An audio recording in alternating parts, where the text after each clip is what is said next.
مولاي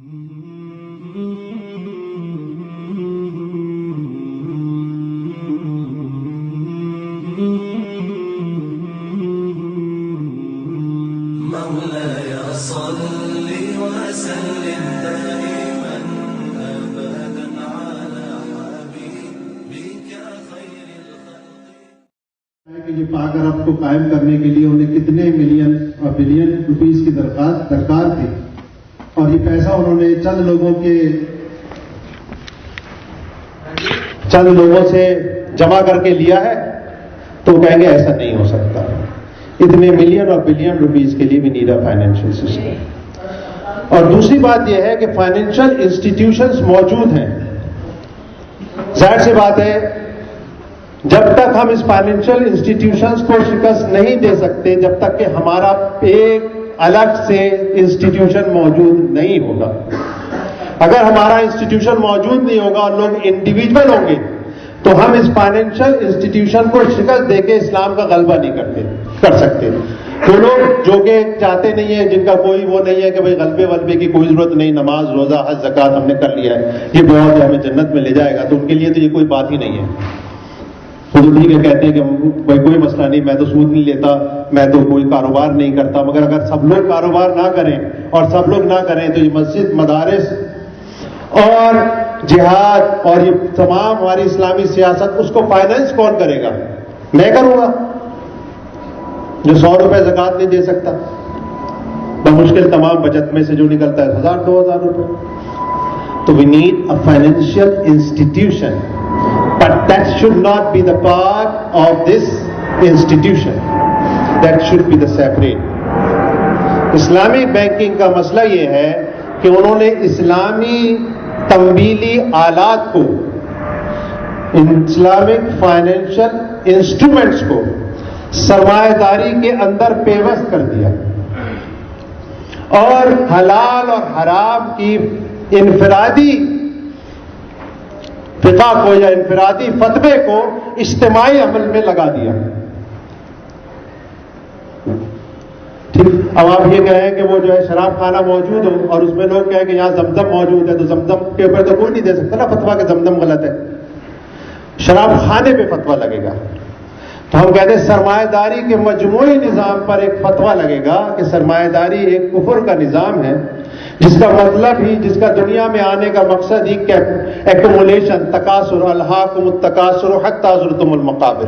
وہ چاہتا ہی تکاثر ہے، یعنی کہ وہ یہ چاہتا ہے کہ اس سرمایہ سے مزید سرمایہ بڑھایا جائے، اس سرمایہ سے مزید سرمایہ بڑھایا جائے اور اس کی کوئی حدود نہ ہو. اور اسے ہی آزادی کہتے ہیں.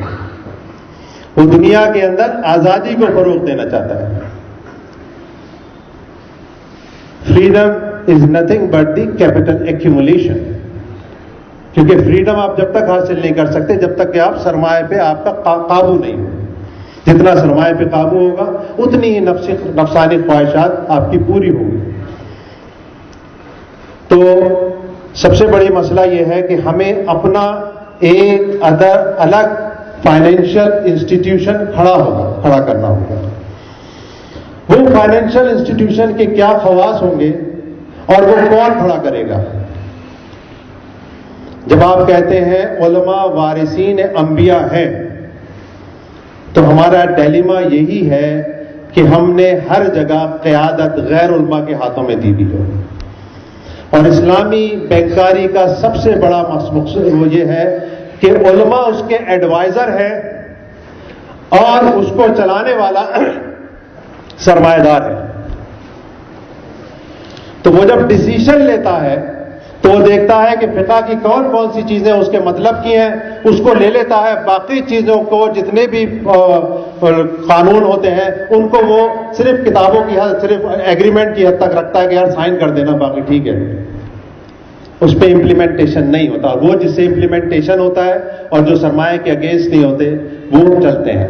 سرمایہ داری میں قانون صرف سرمایہ کا لگتا ہے اور کوئی قانون اس میں نہیں آتا. سرمایہ کا قانون کا مطلب کیا ہے؟ ہر آدمی دنیا کے اندر یہی جستجو کرے کہ وہ زیادہ سے زیادہ سرمایہ کو اور اپنی دولت کو بڑھا سکے. دولت کے بڑھانے کو ہی سرمایہ کہتے ہیں.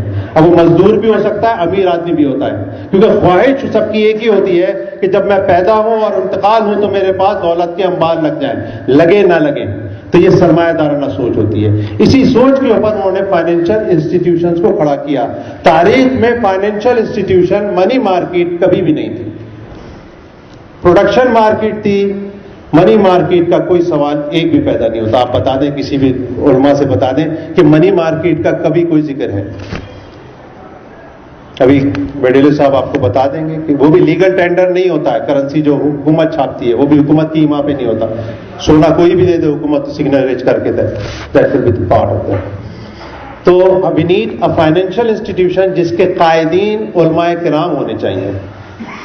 جب تک ہمارے پاس اسلامی ریاست موجود نہیں ہے تو ہمارے پاس ضروری ہے کہ مدارس مساجد اس کام کا بیڑا لیں اور مدارس اور مساجد اس کے اندر اپنی خدمات کو پیش کریں.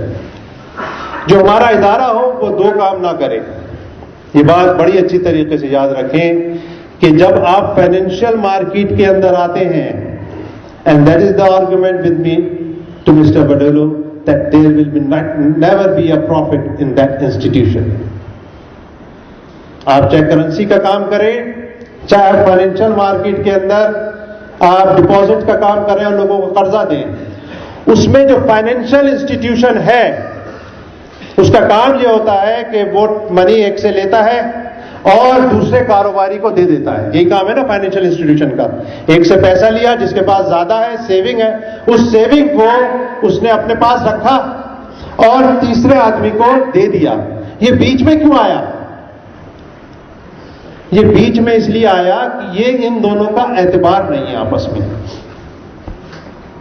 کہ یہ پیسہ ہے اس کے پاس, یہ جس کو دینا چاہتا ہے پاک عرب کو, اس نے کہا پاک عرب والا بھاگ جائے گا, میں اسے کیسے دوں؟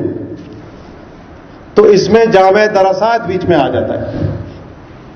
جامع دراسات کہتا ہے میں پاک عرب کو بھی جانتا ہوں اور تم لوگوں کو بھی جانتا ہوں, تم پیسہ دو, اس کے اعتبار میرے پاس ہے, میں ان کے اکاؤنٹس کی چیک کروں گا, اس طریقے سے 10 اور ہمارے بزنس میں ہوں گے ان کو چیک کروں گا. مگر جب میں یہ کام کروں گا, ان سے پیسہ لوں گا اور ان کو دوں گا, تو میں منی مارکیٹ کے اندر انٹرمیڈیٹری ہوں. میرے پاس پیسہ آ رہا ہے, پیسہ میں انہیں دے رہا ہوں, یہ تو کام کر رہے ہیں, یہ اس میں سے منافع نکالیں گے. میں کیا کر رہا ہوں؟ میں اگر اس میں اپنا منافع رکھوں گا تو وہ سود نہیں ہوگا تو اور کیا ہوگا, کیونکہ میرے تو کوئی کاروبار نہیں ہے. اب بہانے بنا لوں کہ وہ میرا بھی کاروبار میں شریک ہوں اور ایک کاغذ بنوا دوں, ان سے کہو کاغذ میں لکھنے, تو بھائی میرا کام تو نہیں ہے. تو جب بھی فائنینشیل انسٹیٹیوشن کے اندر ٹرانزیکشن ہوگی تو وہ پروفیٹیبل ادارہ نہیں ہوگا, وہ ویسا ہی قضائی پبلک سیکٹر کا ادارہ ہوگا جیسے کہ پولیس ہوتی ہے, جیسے کہ مدرسہ موجود ہے, جیسے کہ اور بیچ کے ادارے ہوتے ہیں جو اپنے کام کے لیے جو ہے وہ حق خدمت سروس چارجز لے سکتے ہیں, but they never be a profit. Secondly, that should not be scheduled with State Bank of Pakistan, وہ شیڈیول نہیں ہونا چاہیے. تو یہ دو کنڈیشنز بڑی واضح کنڈیشنز ہیں. اگر یہ دونوں کنڈیشنز فلفل ہوتی ہیں تو پھر ہمارے پاس, ہم نے اور شیخ صاحب نے اور ان کے کافی رفقا نے مل کر اس کا پورا ماڈل پہ ریسرچ بھی کی ہے, اور جامع دراسات کے اندر انشاءاللہ تعالیٰ کچھ ہی میں ہمارا ایک ادارہ بھی قائم ہوگا جہاں پہ اس کی ایک امپلیمنٹیشن بھی انشاءاللہ تعالیٰ ہم کر دیں گے کہ ہم کس طریقے سے انسٹیٹیوشن میں پیسہ لیں گے, کیونکہ ہمارا مقابلہ ہے سرمایہ داری سے. ہم اس فائنینشیل انسٹیٹیوشنز کو تباہ کرنا چاہتے ہیں, اس کو شکست دینا چاہتے ہیں, بینکنگ کو ختم کرنا چاہتے ہیں. اسلامک بینکنگ یہ کر رہی ہے کہ اسی پیسے کو اسلامک بینکنگ میں لگا کر مسلمانوں کے پیسوں کی وجہ سے بینکنگ نظام کو تقویت دے رہی ہے. اور جب بینکنگ نظام تقویت پکڑے گا تو اس کے نتیجے میں سرمایہ داری تقویت پکڑے گی, اور جب سرمایہ داری تقویت پکڑے گی تو اسلام کا غلبہ نہیں ہوگا, سرمایہ داری کا غلبہ ہوگا. چند مسلمانوں کا غلبہ ہو جائے گا, میرا غلبہ ہو جائے گا, یونس قادری کا بینک, قادری بینک, اس قادری بینک کا غلبہ ہوگا, اس کے نتیجے میں اسلام کا غلبہ نہیں ہوگا, میرا غلبہ ہوگا, میرے پروفٹ میں اضافہ ہوگا. کیونکہ جتنے بھی اسلامی بینک ہیں وہ شیڈیولڈ بھی ہیں اور پروفٹ اورینٹڈ کارپوریشن کے اندر بھی ہے. کسی دن انشاءاللہ وقت ملا تو ہم کارپوریشن کے بارے میں بتائیں گے, کارپوریشن کس طریقے سے ورک کرتی ہے اور کس طریقے سے بزنس کو جو ہے وہ پرائیویٹ پراپرٹی کو ختم کر کے کیپٹلسٹ پراپرٹی میں تبدیل کر دیتی ہے فائنینشیل سسٹم کے اندر آگے. Then we should have to discuss about how this corporation will work which changes the business into corporation, and then it is becoming rather than a private property, it will become a capitalist property.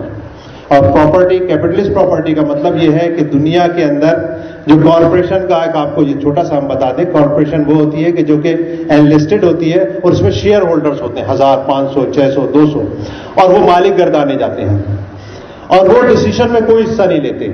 اور جو company ہوتی ہے اسے کہتے ہیں شخص قانونی, legal person, یعنی یہ پاک عرب بیکمز آپ پرسن, شخص.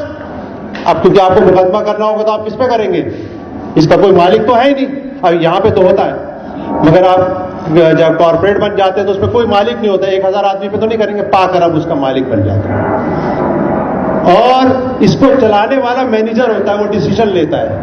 اور جو شیئر ہولڈرز ہوتے ہیں, اونرز ہوتے ہیں, وہ کوئی ڈیسیشن نہیں لیتے, ان کا کام اپنے ڈیویڈنڈ سے ہوتا ہے. اور مینیجر وہ ڈیسیشن لیتا ہے جس کی وجہ سے سرمایہ بڑھتے سے زیادہ بڑھے. اس کا مطلب یہ ہوتا ہے کہ اصل حاکم تو سرمایہ ہو گیا, کیونکہ سب لوگ اسی کی پرستش کر رہے ہیں کہ زیادہ سرمایہ بڑھے. بینک بھی میں بھی اسی کی پرستش ہو رہی ہے کہ زیادہ سرمایہ بنے, پاک عرب میں بھی اسی کی پرستش ہو رہی ہے, اور بروک بانڈ میں بھی اسی کی پرستش ہو رہی ہے, اور تمام جگہ ایک ہی پرستش ہو رہی ہے کہ کس طریقے سے سرمایہ بڑھے, زیادہ بڑھے. تو ہمیں وہ پاکٹس کے اندر اپنا کام کرنا پڑے گا, جس کی ظاہر سی بات ہے ابھی ہماری کوئی ریاست موجود نہیں ہے, ابھی ہماری حکومت موجود نہیں ہے, مگر ہمارے پاس پاکٹس موجود ہیں مدارس کی صورت میں. ہمیں اپنے پاکٹس میں کام کرنا پڑے گا, اپنے دائرۂ عمل کو آہستہ آہستہ بڑھانا پڑے گا, اور لوگوں کے ساتھ کو یہ سلوشن دینا پڑے گا. صرف فتویٰ نہیں دینا پڑے گا کہ اس کے سرمایہ داری جو ہے کفر ہے اور سود دینا ناجائز ہے. تو لوگ یہ سوال کریں گے سود دینا ناجائز ہے تو پھر ہمیں پتہ ہے ہم کیا کریں. اس کا سلوشن ہمارے پاس نہیں ہے, تو انشاءاللہ ہم وہ بھی سلوشن آپ کے سامنے پیش کریں گے.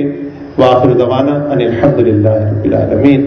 اب میں شیخ یوسف تیبی صاحب سے ملتمس ہو کے آ کے چند کلمات. محترم